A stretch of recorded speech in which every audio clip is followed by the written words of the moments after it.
Assalamualaikum, salam sejahtera. Saya Nazri Kahar. Ini siaran khas Analisis Awal ini kami rakamkan di mini studio UTM di Skudai ini, dan tak berapa lama lagi pada 23 Mac 2015 satu hari yang besar untuk rakyat negeri Johor dan Malaysia secara keseluruhannya, iaitu Istiadat Kemahkotaan Duli Yang Maha Mulia Sultan Johor, iaitu Sultan Ibrahim Ibni Almarhum Sultan Iskandar, Sultan Negeri Johor. Dan bagaimana kita lihat Istiadat Kemahkotaan ini selepas 55 tahun rakyat negeri Johor melihat yang kali terakhir Istiadat Kemahkotaan berlaku kepada Duli Yang Maha Mulia Sultan Ismail pada 10 Februari 1960 pada ketika itu. Dan selepas 55 tahun barulah ada kembali semula Istiadat Kemahkotaan ini. Mungkin saya akan membicarakan perkara ini dari aspek sejarahnya, dari sudut relevannya istiadat ini dan bagaimana signifikan kepada generasi hari ini dan juga dalam konteks negara kita mempunyai raja berperlembagaan. Jadi bersama saya pada malam ini yang berbahagia Profesor Madya Dr. Kasim Tukiman, orang kuat penerbit UTM dan juga seorang pengkaji sejarah yang tersohor di negeri Johor ini. Mungkin Dr. Kasim Tukiman, sebelum kita melihat aspek istiadat kemahkotaan ini, tetapi negeri Johor mempunyai sejarah yang begitu panjang, susul galurnya yang begitu hebat dan mewarisi kegemilangan Kesultanan Melayu Melaka yang kita agung-agungkan selama ini. Mungkin itu permulaannya bagaimana kita melihat sejarah Kesultanan Negeri Johor. Terima kasih kepada Encik Nazri.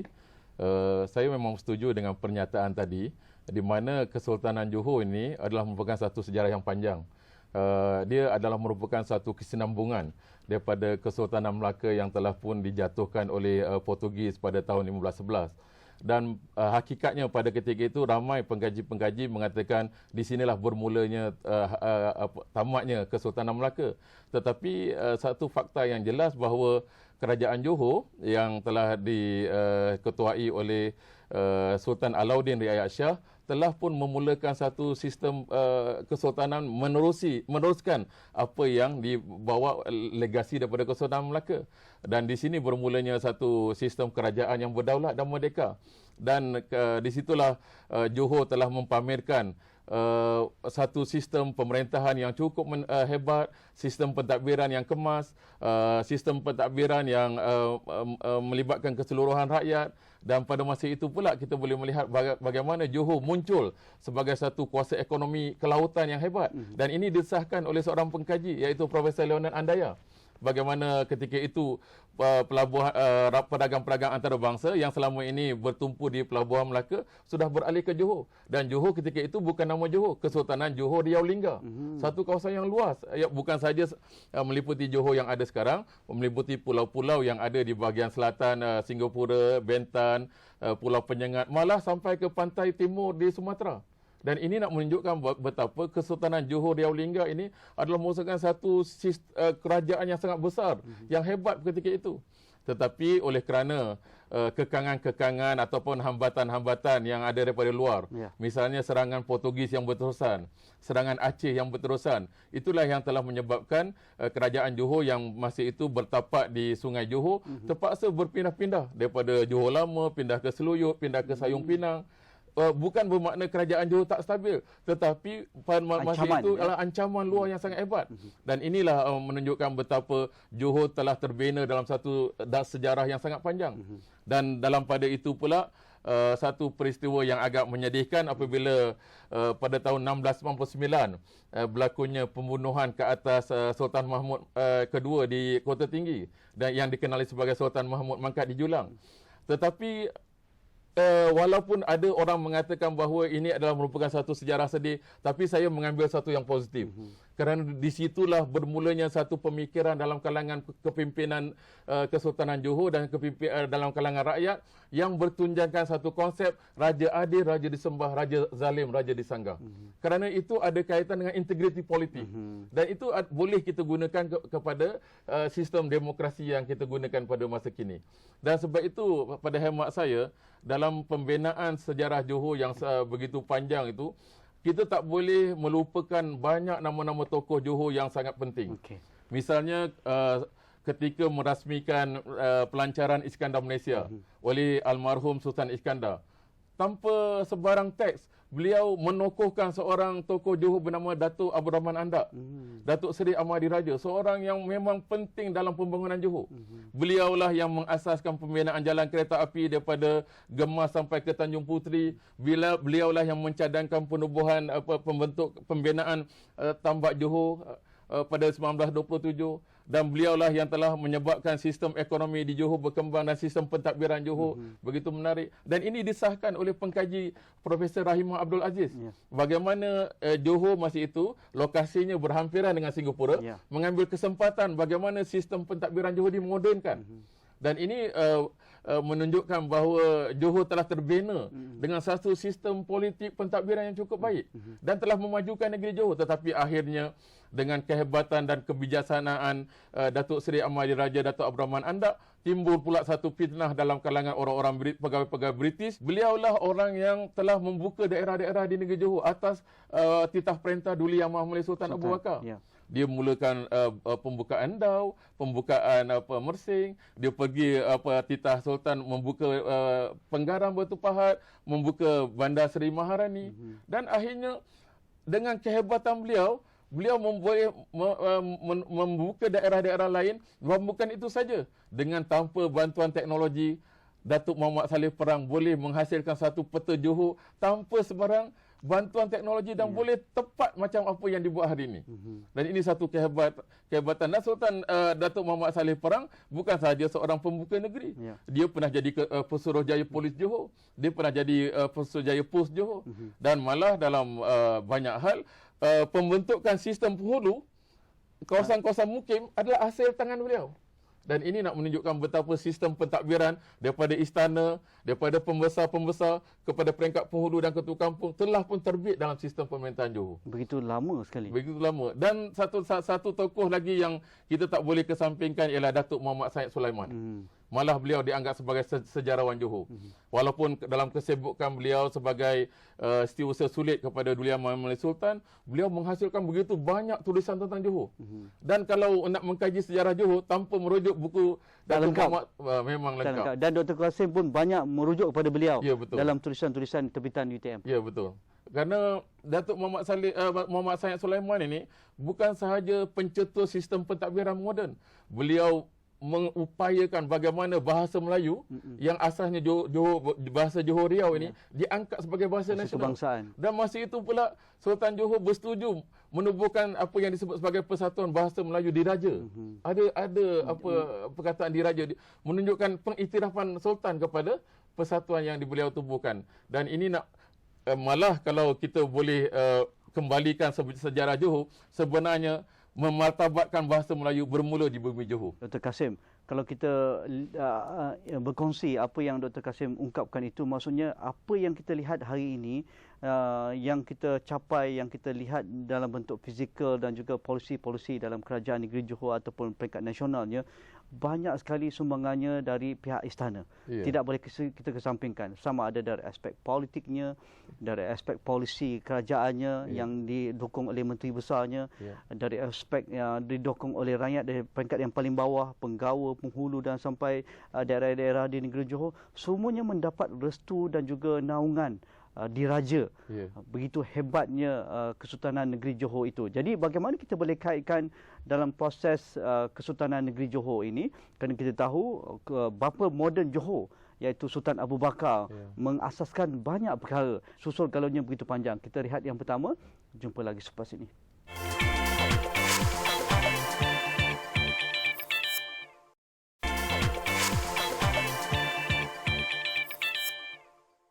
Kembali dalam kita membicarakan istiadat kemahkotaan Duli Yang Maha Mulia Sultan Johor, iaitu Sultan Ibrahim Ibni Almarhum Sultan Iskandar, Sultan yang akan melalui proses istiadat kemahkotaan ini pada 23 Mac, Dr. Kasim Tukiman. Kalau kita lihat apa yang Dr. Kasim ungkapkan pada awal tadi, merupakan bahawa semuanya itu, walaupun apa pun kehebatan yang kita lihat pada hari ini yang diasaskan oleh pembesar, rakyat dan juga Kesultanan Negeri Johor, semuanya ada susul galur dengan naungan, restu dan juga biaya Kesultanan Johor itu sendiri. Jadi dalam hal melihat istiadat yang akan berlaku pada 23 Mac ini, apa signifikannya? Apa yang kita boleh ungkapkan tentang Kesultanan Negeri Johor ini? Sebelum menjawab soalan itu, elok kalau kita lihat bahawa terdapat satu dokumen yang paling tinggi dalam sistem pentadbiran Kerajaan Johor yang dikenali sebagai Undang-Undang Tubuh Kerajaan Johor yang telah diasaskan oleh almarhum Sultan Abu Bakar pada 14 April 1895. Kerana pada hemat saya, Undang-Undang Tubuh Kerajaan Johor ini adalah merupakan tiang seri kepada pembinaan satu sistem kerajaan. Piagam Perlembagaan Negeri. Yang sampai dipegang sampai hari ini. Malah disebut dalam Undang-Undang Tubuh Kerajaan Johor itu, undang-undang itu tidak boleh dipinda oleh mana-mana orang pun.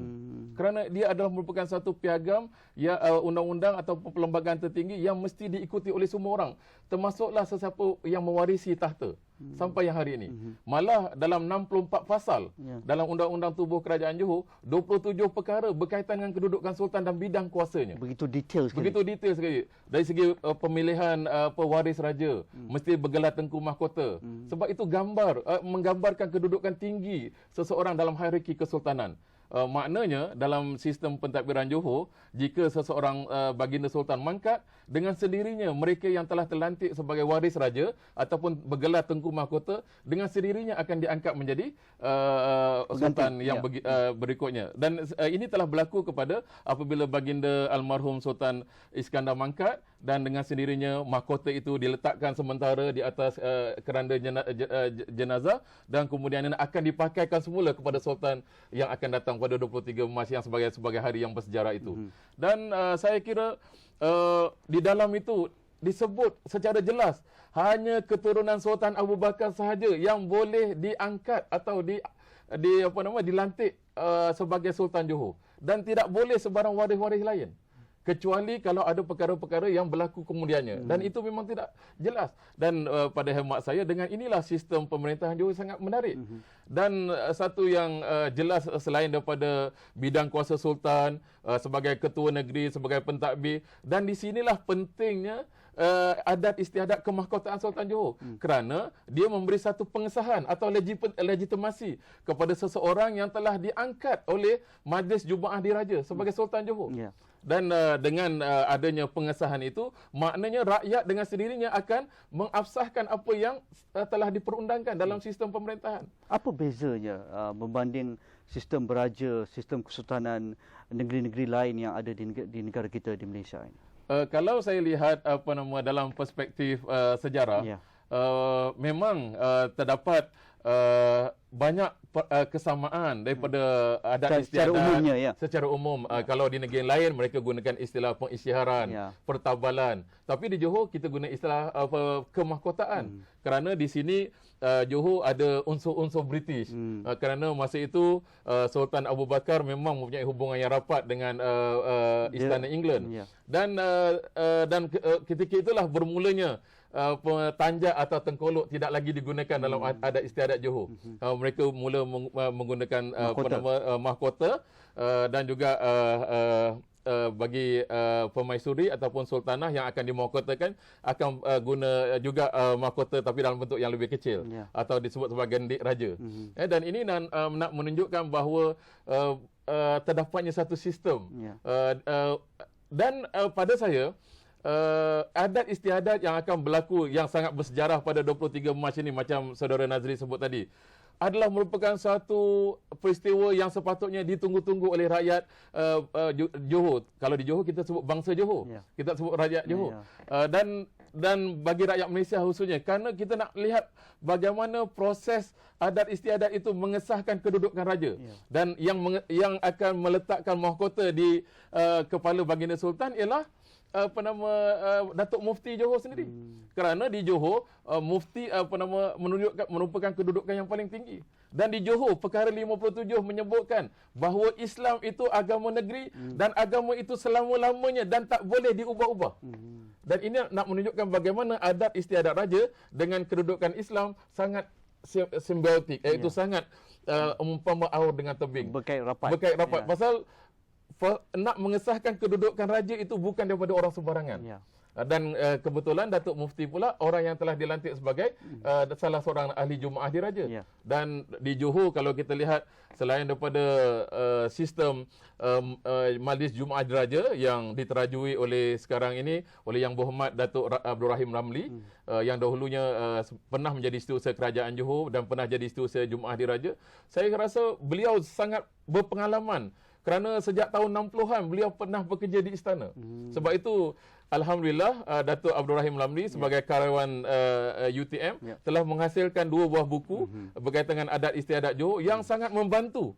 Saya rasa kebetulan sekarang ni kan ke arah Majlis Kemahkotaan Sultan Johor, alhamdulillah peluang ini digunakan oleh UTM Press untuk memasarkan buku ini dengan banyaknya. Banyak pihak sentiasa hari-hari telefon bagaimana nak mendapatkan buku ini. Ini satu alhamdulillah hikmah di sebalik peristiwa ini. Tapi saya nak menyebutkan selain daripada mengesahkan kedudukan raja, sebenarnya adat istiadat kemahkotaan ini ialah nak menunjukkan betapa raja yang berdaulat telah disahkan mentadbir sebuah kerajaan yang dinamakan Johor Darul Takzim. Okey, Dr. Kasim Tukiman, siapa yang akan kita lihat akan dimahkotakan sebagai kata pun Sultan Negeri Johor dan juga jajahan takluknya? Adakah Duli Yang Maha Mulia Sultan Ibrahim saja ataupun Permaisuri juga akan ditabarkan juga ataupun dimahkotakan juga, dan juga kata pun Tengku Mahkota dan sebagainya? Kalau dalam atur cara yang kami dapat daripada Majlis Jumaah Diraja, ada 2 acara besar. Acara besar yang pertama ialah tak lain dan tak bukan ialah adat istiadat kemahkotaan Sultan Ibrahim, Sultan yang di-Pertuan bagi jajahan dan jajahan takluk Johor. Dan yang kedua, kami mendapat maklum Duli Yang Maha Mulia Raja Zahri Sofia, Chancellor UTM, juga akan dimahkotakan sebagai Permaisuri Johor. Dan ini adalah merupakan satu adat yang sangat bersejarah yang kita katakan tadi selepas 55 tahun kita tidak melihatnya. Dan di sinilah nanti para penonton, rakyat Malaysia dan bangsa Johor akan melihat bagaimana adat istiadat Johor ini disulami dengan pelbagai acara.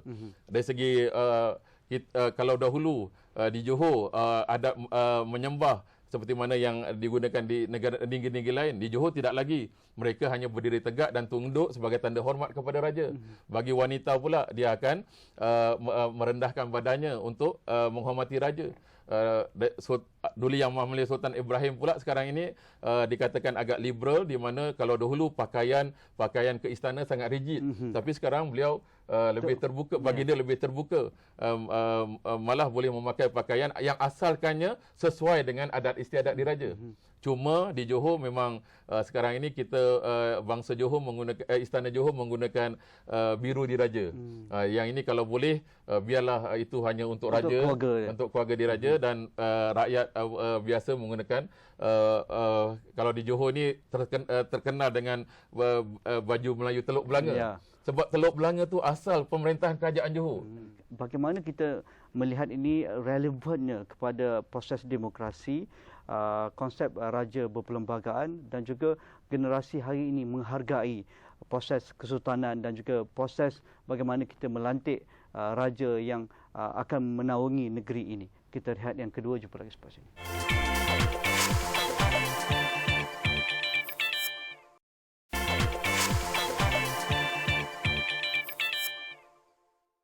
Kembali dalam kita membicarakan istiadat kemahkotaan Sultan Johor yang akan berlaku pada 23 Mac akan datang, dan saya pegang sebuah buku yang agak lengkap berkenaan dengan adat istiadat Kesultanan Johor moden 1855 hingga 2012.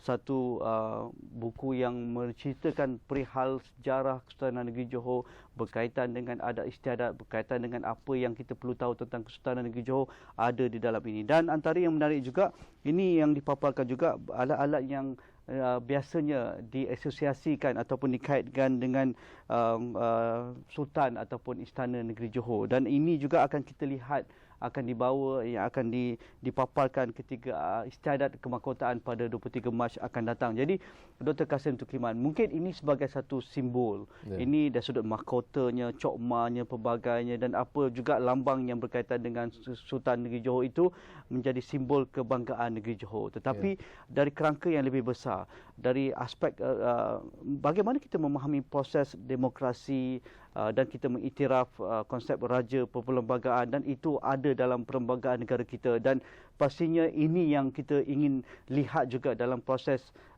istiadat kemahkotaan pada 23 Mac ini untuk kita memahaminya, terutama di kalangan generasi hari ini.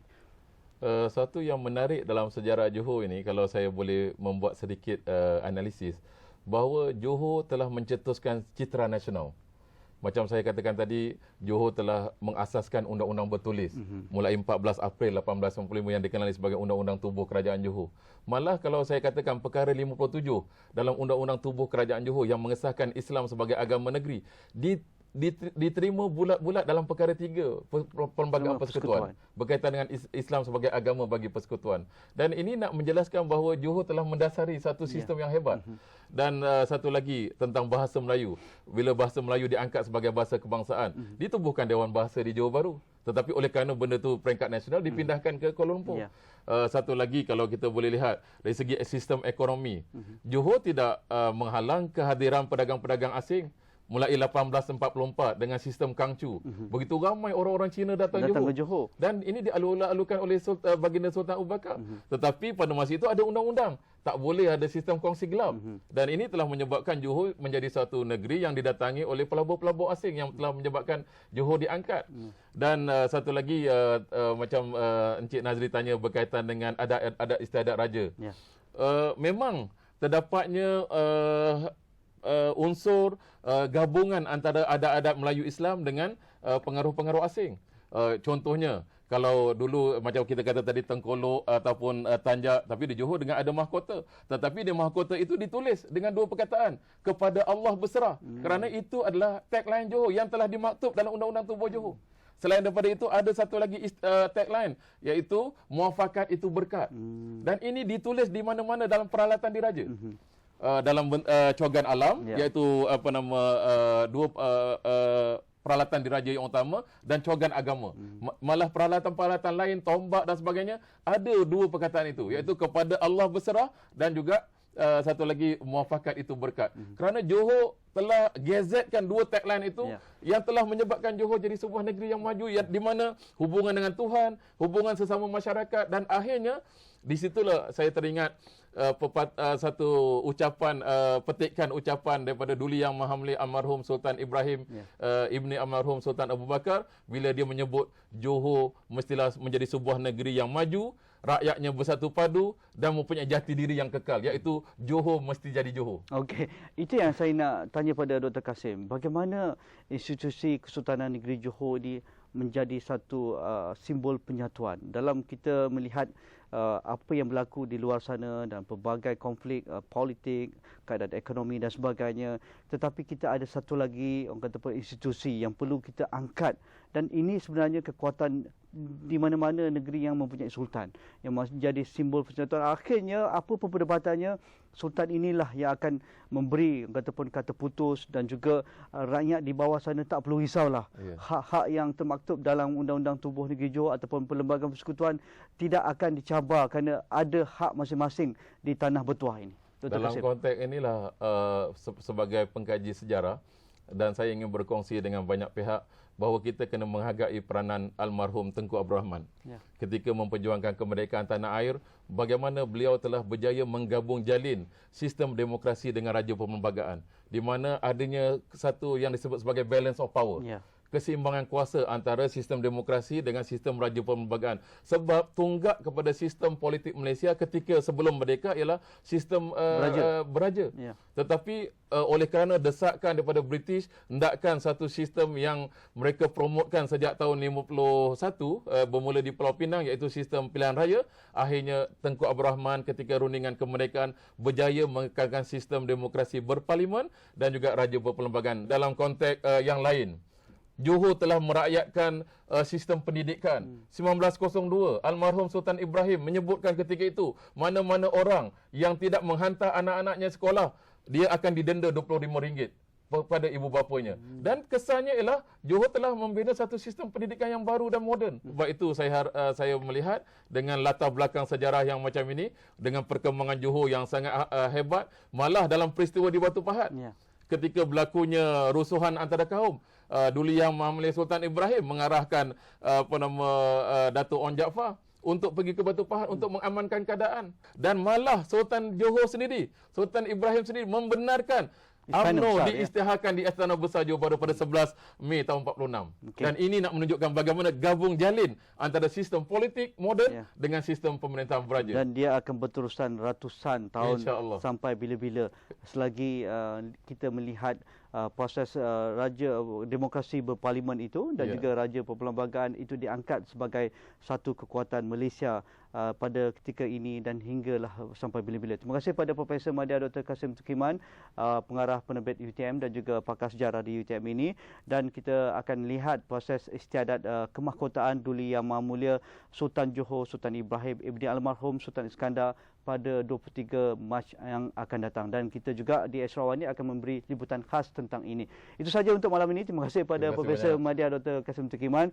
Seronok bercakap dengan beliau. Saya rasa satu ataupun perspektif yang berbeza dan begitu niche sifatnya, dan kita mungkin akan panggil lagi menjelang istiadat kemahkotaan ini.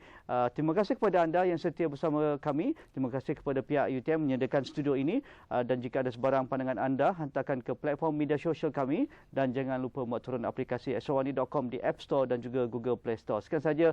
Assalamualaikum, kita jumpa lagi. Terima kasih.